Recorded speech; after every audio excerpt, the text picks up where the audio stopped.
Chapter 283 doc union. শিও অনেক দিন ধরে বাউন্টি হান্টারের কাজ করছে, তাই অনেক কিছুই সে কোনো চিন্তা না করেই নিজের সহজাত প্রবৃত্তি থেকে করে ফেলত। যখন সে দেখল যে সরাইখানায় নতুন আসা খদ্দেরটি প্রায় 2 মিটার লম্বা, সে সহজাতভাবেই নিজের মাথা নিচু করে নিল। তারপর সে এমনভাবে তার পর্কো সসেজ আর ফ্রেঞ্চ ফ্রাই খেতে থাকল যেন কিছুই হয়নি। যদিও খাবারটা তার মুখে যাচ্ছিল, শিও সেগুলোর কোনো স্বাদই পাচ্ছিল না। কষ্টকর কয়েক ডজন সেকেন্ড সহ্য করার পর সে ধীরে ধীরে মাথা তুলল। তারপর সে এমন ভান করল যেন সে এমনিতেই এদিক ওদিক তাকাচ্ছে।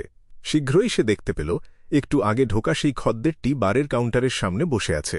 লোকটি তার মদ আর দুপুরের খাবারের জন্য অপেক্ষা করছিল। নরম আর কোঁকড়ানো হালকা হলুদ চুল, বন্য জন্তুর মতো গাঢ় বাদামি চোখ, সামান্য ঝুলে থাকা মুখ, আর তার চারপাশের একাকিত্ব আর বিদ্বেষের এক অদ্ভুত আবহ। একটু একটু করে এই খুঁটিনাটি জিনিসগুলো শিওর চোখে ধরা পড়ল, আর তার মাথার ভেতরের ছবির সাথে হুবহু মিলে গেল। এই তো সেই লোক, এটাই তো সেই সন্দেহভাজন খুনি। এই লোকটাই উইলিয়ামসকে খুন করেছে। শিও আবার মাথা নিচু করে ফেলল, তারপর ধীরে ধীরে বাকি খাবারটুকু নিজের মুখের ভেতর পুরে নিল। কয়েক মিনিট পর সে বারের উপর গ্লাস আর ট্রেটা নামিয়ে রাখল। তারপর একবারও পেছন ফিরে না তাকিয়ে সে ওয়ার্কার্স অ্যালায়েন্স ট্যাভার্ন থেকে বেরিয়ে গেল। তার উঁচু বুট জুতোগুলোর কারণে তার শরীরের সবচেয়ে স্পষ্ট বৈশিষ্ট্যটা খুব সহজেই ঢাকা পড়ে গিয়েছিল। বাইরে এসে শিও তার হাঁটার গতি কমিয়ে দিল। তারপর সে একটা নির্জন জায়গা খুঁজে বের করল। সেখান থেকে সে সরাইখানায় আসা যাওয়া করা মানুষগুলোকে লক্ষ্য করতে লাগল। কিছুক্ষণ অপেক্ষা করার পর সে অবশেষে তার এক পরিচিত মানুষকে দেখতে পেল। লোকটার নাম বার্টন। সে একজন টেকনিশিয়ান। সে ইস্ট বরোতে থাকত এবং ইস্ট বালাম ডকে কাজ করত। তরুণ এই লোকটা দুপুর বা বিকালের দিকে নিজেকে 1 কাপ সস্তা রাই বিয়ার খাওয়াতে পছন্দ করত। তার যা বেতন তাতে সে ওই রকম বিয়ারই কিনতে পারত, আর সেটাও সে প্রতিদিন খেতে পারত না। সেও খুব চটপটে পায়ে তার কাছে গিয়ে বার্টনের কাঁধে চাপড় দিল। সে গলার স্বর নিচু করে বলল, আমি শিও। শিও। বার্টন ওপর থেকে নিচ পর্যন্ত এই খাটো মানুষটাকে দেখল। সে প্রায় চিনতেই পারছিল না যে এই লোকটাই ইস্ট বড়োর রাস্তাঘাটের বিখ্যাত আরবিটার শিও দেরেচা। আমার তোমাকে কিছু জিজ্ঞেস করার আছে। শিও কাছের একটা কোণার দিকে আঙুল তুলে দেখাল। বার্টন অবাক হয়ে তার পিছু পিছু গেল। যখন তারা একটা নির্জন কোণায় পৌঁছাল তখন সে ব্যাপারটা বুঝতে পারল। তুমি কি কোনো বাউন্টির কাজ করছ? সে শুনেছিল যে শিও একজন বাউন্টি হান্টারও বটে। শিও দায়সারাভাবে মাথা নাড়ল। সে পকেট থেকে 5টি পেনি বের করে হাওয়ায় টস করতে লাগল। তুমি কি সরাইখানার ওই লম্বা লোকটাকে চেনো? তুমি কি ওই লোকটার কথা বলছ যে এতটা লম্বা, হালকা হলুদ চুল আর চেহারায় একটা ভয়ঙ্কর ভাব আছে? বার্টন হাত নেড়ে ইশারা করে বোঝাল।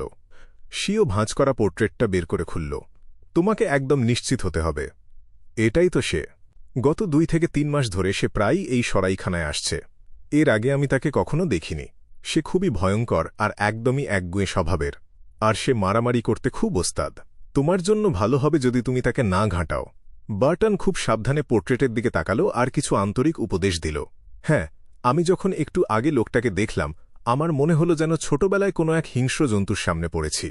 আমার মনে হচ্ছিল যে আমি বিপদে পড়েছি আর আমি তার সাথে পারব না, তাই আমাকে সাথে সাথেই তাকে এড়িয়ে চলতে হয়েছিল। শিও গোপনে একটা দীর্ঘশ্বাস ছাড়ল। তারপর সে জিজ্ঞেস করল, তুমি কি এমন কাউকে চেনো যার সাথে তার ঘনিষ্ঠ যোগাযোগ আছে? কোনো ধারণাই নেই। সে খুব একটা মিশুকে নয় আর কথাও খুব কম বলে। আমরা এমনকি এটাও জানি না যে তার নাম কি। আমরা তাকে একটা ডাকনাম দিয়েছি, জায়ান্ট। বার্টন ঠোঁট উল্টে মাথা নাড়ল। সেও কিছুক্ষণ চিন্তা করল। তারপর সে আবার জিজ্ঞেস করল, সরাইখানা ছাড়া আর কোথায় তুমি তাকে দেখেছ? তুমি তোমার বন্ধুদেরও একই প্রশ্ন করতে পারো, তবে মনে রেখো বন্ধুটিকে অবশ্যই বিশ্বস্ত হতে হবে। বার্টন মনে করার চেষ্টা করল। তারপর সে বলল, আমি যখন কিছু কাজের জন্য ডক ইউনিয়নে গিয়েছিলাম, ইস্ট বালাম ডকের ডক ইউনিয়নে, তখন আমি মাঝে মাঝে তাকে ওখানে আসতে দেখেছি। শিও, তুমি ইউনিয়নের সদস্য নও কেন? তুমি তো অনেক ন্যায়পরায়ণ। আর ওই লোকগুলো আমাদের কাছ থেকে সপ্তাহে শুধু 1.5 শলি নেয় না, বরং অন্য ডকগুলো যখন ধর্মঘটে যায় তখন তারা আমাদের অর্ধেক বেতনও দেয়, কারণ আমাদের পরিবার চালাতে হয়। ঈশ্বর, চলো এগুলো ভুলে যাই। ভালোভাবে বেঁচে থাকার জন্য আমাদের একে অপরকে সাহায্য করতে হবে। কিন্তু যখনই তারা কোনো ধর্মঘটের আয়োজন করে তারা সবসময় ওই ধনী লোকদের পাঠানো আইনজীবীদের সাথে একটা চুক্তিতে পৌঁছায়। আমাদের পরিস্থিতির কোনো উন্নতিই হয় না। থামো থামো। শিও তার ডান হাতের তালু নিচু করল। সে বলল, সেটা বাদ দাও। তুমি কি জায়ান্টকে অন্য কোথাও দেখেছ? না, সম্ভবত আমার বন্ধুরাও তাকে অন্য কোথাও দেখেনি, কারণ আমরা প্রায় নিজেদের মধ্যে তাকে নিয়ে আলোচনা করি। বার্টন বেশ দৃঢ় কণ্ঠে উত্তর দিল। শিও আর কিছুই বলল না। সে তাকে 5টি তামার পেনি দিয়ে দিল। মদটা আমার তরফ থেকে। আমি তোমাকে যা জিজ্ঞেস করলাম সে কথা কাউকে বলো না। এটা খুবই বিপজ্জনক হবে। নিজের কথা শেষ করার আগেই শিও কোনা ঘুরে হাঁটতে শুরু করল। সে ইস্ট বালাম ডকে অবস্থিত ডক ইউনিয়নের দিকে এগিয়ে গেল। প্রায় 10 মিনিট পর শিও দোতলা হলুদ ভবনটা দেখতে পেল। সে তার ক্যানভাসের কোটটা উল্টো করে পড়ল। কোটের ভেতরের তালি দেওয়া অংশগুলো এখন বাইরে থেকে দেখা যাচ্ছিল। মুহূর্তের মধ্যেই সে একজন খাটো শ্রমিক থেকে একটা ভবঘুরেতে পরিণত হল। শিও রাস্তার কোনায় জড়ো হয়ে থাকা গৃহহীন মানুষদের দিকে তাকাল। সে নিজের নাক চেপে ধরে তাদের পাশে গিয়ে বসে পড়ল। সে রাস্তার ঠিক উল্টো দিকে থাকা ডক ইউনিয়নের দিকে তাকাল। সেখান দিয়ে মানুষজন ভেতরে ঢুকছিল আর বাইরে বেরোচ্ছিল। মিনিট পেরিয়ে যেতে লাগল। শিও কনকনে ঠান্ডা আর রুক্ষ পরিবেশ সহ্য করতে লাগল।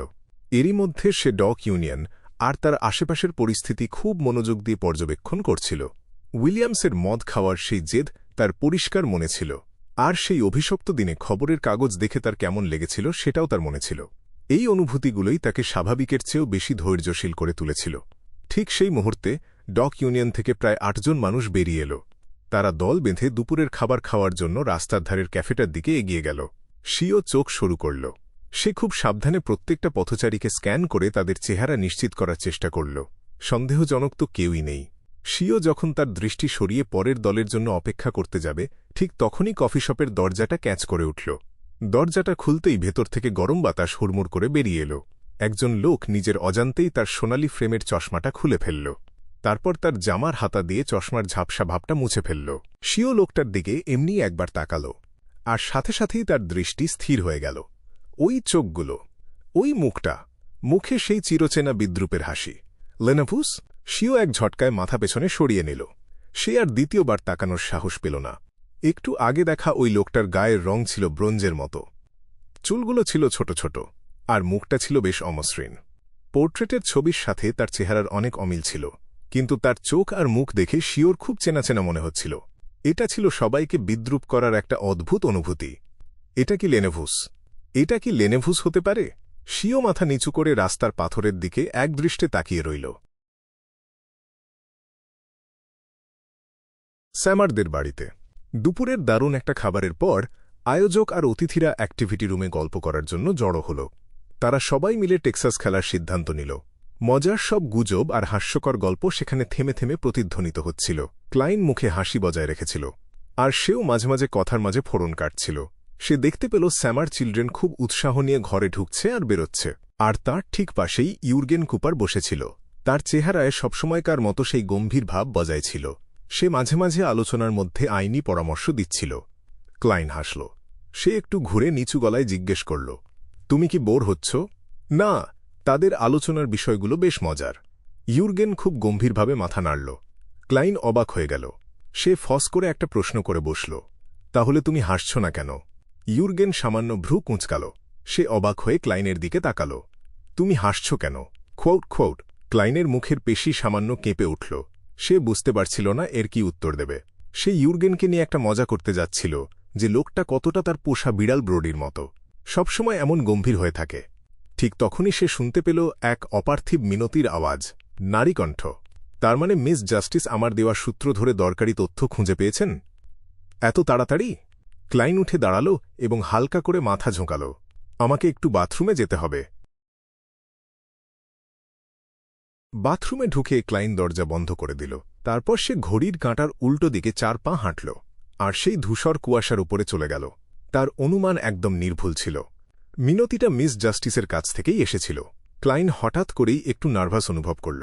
সে গভীর প্রত্যাশা আর গাম্ভীর্য নিয়ে তার আধ্যাত্মিক শক্তি ছড়িয়ে দিল, যাতে তার কথাগুলো শুনতে পায়। বরাবরের মতো সম্মানসূচক নাম উচ্চারণের পর জাস্টিস খুব সততার সাথে সব খুলে বলল, তারা আপনার দেওয়া সূত্রটা ইস্ট বালাম ডকের ওয়ার্কার্স অ্যালায়েন্স ট্যাভার্নে খুঁজে পেয়েছে। ওই লোকটার ডাকনাম হল জায়েন্ট। জায়েন্টের পিছু নিয়ে এবং তার গতিবিধি বোঝার পর তারা ইস্ট বালাম ডকের ডক ইউনিয়নে লেনেভুস বলে সন্দেহ করা একজনকে খুঁজে পেয়েছে। আপাতত তারা লেনেভুসের কাছাকাছি যাওয়ার সাহস পাচ্ছে না, কারণ জায়েন্ট খুবই শক্তিশালী এবং বিপজ্জনক।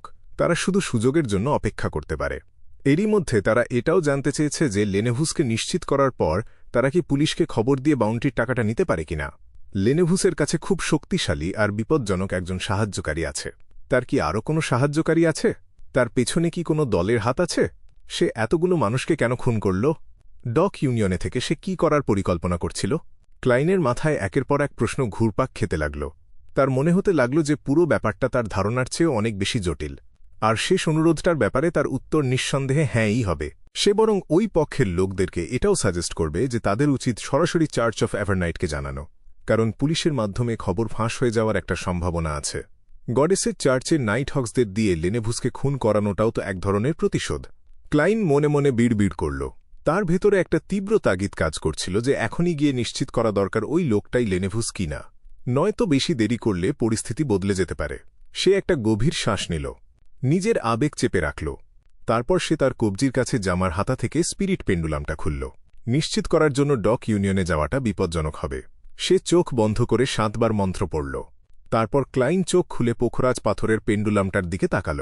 সে দেখল যে ওটা একদম নড়াচড়া করছে না, সম্পূর্ণ স্থির হয়ে আছে। ডিভিনেশন কি ব্যর্থ হল?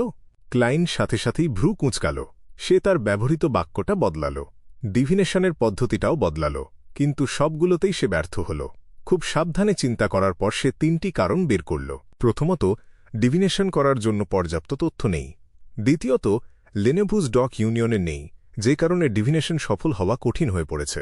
আর তৃতীয়ত, লেনেভুসের কাছেও হয়তো ইনসে জ্যাঙ্গুইলের মতো এমন কোনো বস্তু আছে যা ডিভিনেশন আটকে দিতে পারে। ডিভিনেশন আটকে দেওয়ার মতো কোনো বস্তু, সেই দেবতার জন্ম নেওয়ার রিচুয়াল থেকে কি সে কোনো সুবিধা পেয়েছিল? ট্রু ক্রিয়েটরের ঈশ্বরত্বের কোনো সামান্য অংশ? ক্লাইন কয়েক সেকেন্ড চিন্তা করল। তারপর সে সিদ্ধান্ত নিল যে যাই হোক না কেন তাকে একবার ডক ইউনিয়নে যেতেই হবে। কিছু জিনিস আছে যা বিপদ নিশ্চিত জেনেও করতে হয়। যদি ওই 2 নারী লুকিয়ে পর্যবেক্ষণ করতে পারে এবং ধরা না পড়ে, তবে আমিও পারব।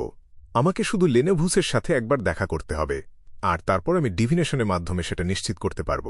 অবশ্যই আমাকে তাড়াহুড়ো করলে চলবে না, আগে থেকেই প্রস্তুতি নিতে হবে। উদাহরণস্বরূপ, অল ব্ল্যাক আইটাকে আমার সাথে না রেখে ধূসর কুয়াশার উপরে পাঠিয়ে দিতে হবে, কারণ ট্রু ক্রিয়েটরের আধ্যাত্মিক কলুষতা যেন তাঁর ঈশ্বরত্বের সাথে অনুরণিত হতে না পারে। আরেকটা উদাহরণ হল, আমার উচ্চতা বাড়িয়ে নেওয়া উচিত, যাতে জায়ান্ট আমাকে দেখে গতকাল রাতের সেই পথচারী বলে চিনতে না পারে। যেমন, সন্দেহ এড়ানোর জন্য আমাকে একটা জুৎসই আর যথেষ্ট ভালো কারণ বের করতে হবে। হ্যাঁ, আমি একজন সাংবাদিক সেজে সেখানে ইন্টারভিউ নিতে যাওয়ার ভান করতে পারি। আমি পরে মাইক জোসেফের সাথে দেখা করে তার নকল সাংবাদিক পরিচয়পত্রটা ধার নেব। ক্লাইনের ঠোঁটের কোণায় ধীরে ধীরে একটা হাসি ফুটে উঠল। সে নিজের শরীরকে তার আধ্যাত্মিক শক্তি দিয়ে ঢেকে নিল, আর তারপর সে আবার বাস্তব জগতে ফিরে গেল।